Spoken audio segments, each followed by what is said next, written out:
Um, I'd like to take this opportunity and discuss questions number one and number two on the equity valuation homework. Okay? Please attempt these two questions first before looking at my video and the Excel notes. All right? So this is number one. And this question is asking, Covan Incorporation is expected to have the following free cash flows. So you have, let me just transcribe this to Excel. So you have year, so it doesn't have zeros. I can put it back, and a 1, 2, 3, and 4, and so on and so forth. Okay, and you have free cash flows in year one. That's 10. Then you have 12. And then you have 13, and then 14. And then it says the free cash flow growth rate starting from the fifth year is actually 4%. Okay, so if I want, I can actually extend the timeline here. All right, so that's 5. I could just extend for a few more periods. Okay, and that's 4% here. So if that's the case, I can actually calculate the free cash flow for the following years I had here. All right, so this is the free cash flow in the future years. All right, so question part A. If the company actually had 8 million shares outstanding, so shares outstanding, that's 8 million, and the cash, that's 3 million, and then no debt, so debt is 0. All right, if that's the case, the cost of equity is 12%. Then what's the stock price today? Okay, so if I want to actually value this stock, I need to actually think about this infinite horizon here. So in this case, we know we're going to apply the Gordon model and calculate the terminal value. We can calculate the terminal value in period 4 by looking at the free cash flow in period 5. Okay, that is the earliest terminal value you can calculate. All right, so I'm applying the Gordon model here. So this is the period 5 free cash flow divided by R, which is the 12%. That's the cost of equity. That's the discount rate. So you're really talking about the free cash flows to the firm in this case, even though the question is actually worded a little in a very vague way, okay? And G is the 4%. So that is the terminal value, and therefore you can look at the cash flow per period. So in the first 4 years, it's not, in year 4, it's nothing but the terminal value plus the free cash flow. And I can just copy that across, and therefore I can get the enterprise value as we did in clause, which is nothing but the present value of the future cash flows. So that's 12%, and these are the this is the enterprise value. That's $152.31 million, and therefore I can look at the market value of equity. Remember, the enterprise value is defined as equity plus debt minus cash. If you review the in-class Excel notes, so market value of equity is going to be equal to enterprise value minus debt plus cash. Okay, so that is the market value of equity, and therefore I get the share price.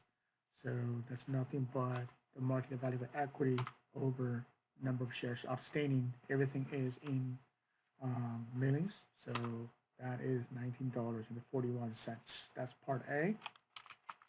All right, part B, this is asking if this company actually reinvests all its free cash flows and has no plan to add debt or change its cash holdings.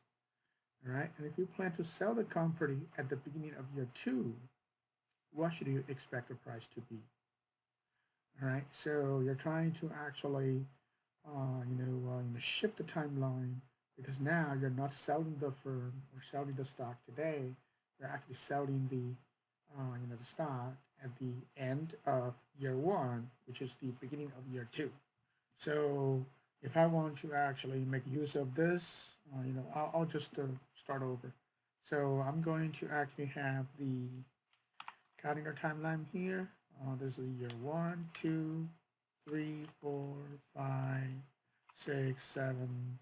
All right, it's a short timeline, so I can just put down the time points. And then let's look at the free cash flows to the firm. Oh, sorry, this actually is the cost of capital, so it's not the cost of equity. So I should say this is the weighted average cost of capital, and this should be actually the free cash flow to the firm, all right, not the free cash flow to the firm's equity holders. I apologize for the confusion, okay? All right, so we now are looking at the price at the end of the first year. So all you need to do is to realize that you're going to look forward and you're going to collect those. Actually, it's much better off with copying everything here. All right, so I'm going to just paste everything here. And now we're saying, hey, you're going to sell the firm at the end of year one. So you're going to collect those future cash flows only. So if that's the case, I can actually look at the terminal value. The terminal value, again, I'm going to look at the terminal value at the end of year four. So I'm getting, let's see, what is the terminal value here at the end of year four? So I'm going to look at the Gordon model here. So that's going to be the next period of free cash flow divided by the cost of the capital, which is 12% minus the constant free cash flow growth rate. So that's still 182. That's the same as the previous part. And now we're just going to look at the cash flow per period.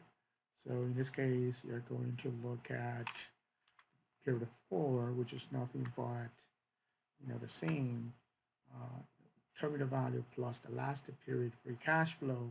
And now I just want to copy across the stop in period 2 because you're going to sell the stock at the end of the first year. So you're going to collect, really, you don't get to collect the $10 million in year one, all right? So now I'm going to get the present value of each cash flow here. Some of you may wonder, can I actually, do the MPV function? You can find out, all right? So I'm going to do the 12 million divided by 1 plus the cost of capital, which is 12% raised to the power of. And here, I'm going from period 2 to period 1. So I just need to discount this for, 1 period. So what I would do is I'll just do 2 minus the 1 here, okay? But I need to lock down the 1, all right? So that is the right formula for you to do the discounting, okay?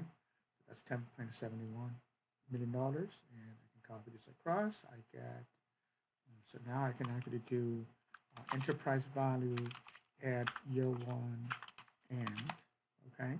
So I'm going to just add up those present values here, all right?